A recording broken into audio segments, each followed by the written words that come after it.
আসসালামু আলাইকুম রহমতুল্লাহি ওয়া বারাকাতুহু। সম্মানিত ভিউয়ার্স, সকলে কেমন আছেন? আশা করি আল্লাহর অশেষ রহমত আলহামদুলিল্লাহ সকলে অনেক অনেক ভালো আছেন। আলহামদুলিল্লাহ আমিও অনেক ভালো আছি। 12 না কাইটা ও এই যে এই কাঁড়াই যে কি আর এই যে দেশি মুড়ি এই কাঁড়াই যে লগা আটকিছে কেন? এটা তো বার করবো। কাঁড়াই কিন্তু তো শক্ত, অনেক অনেক শক্ত অনেক শক্ত। এই যে এর দিক বলতে পারি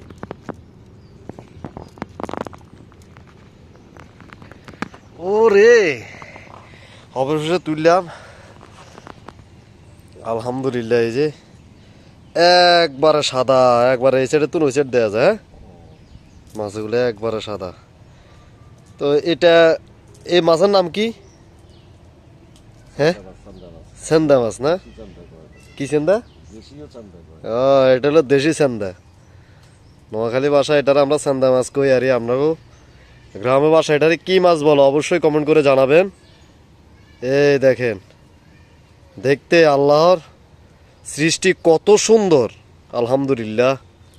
এই দেখেন, এই মাছটা আমরা জাল মারি আজকে ধরলাম। কত সুন্দর, মাশাআল্লাহ।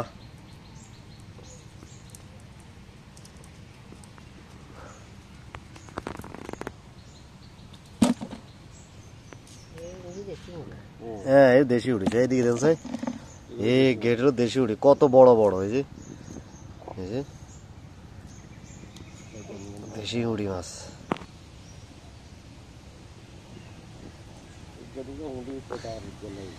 আর এগুলো হইলো তেলাপিয়া, এগুলো হচ্ছে পিসেক্স তেলাপিয়া। এই যে এগুলা দেশি তেলাপিয়ার তো অনেক বড় হয় এবং খেতে অনেক সুস্বাদু আর প্রচুর পরিমাণে পোনা করে। এগুলা প্রচুর পরিমাণে পোনা করে। এটা হলো পিসেক্স তেলাপিয়া, ঠিক আছে? অনেক বড় বড় হয়। এই যে মাছের সাইজ এই যে এরকম। তো সম্মানিত ভিউয়ার, সকলে ভালো থাকবেন, সুস্থ থাকবেন। আল্লাহ হাফেজ। আসসালামু আলাইকুম রহমতুল্লাহি ওয়া বারাকাতুহু।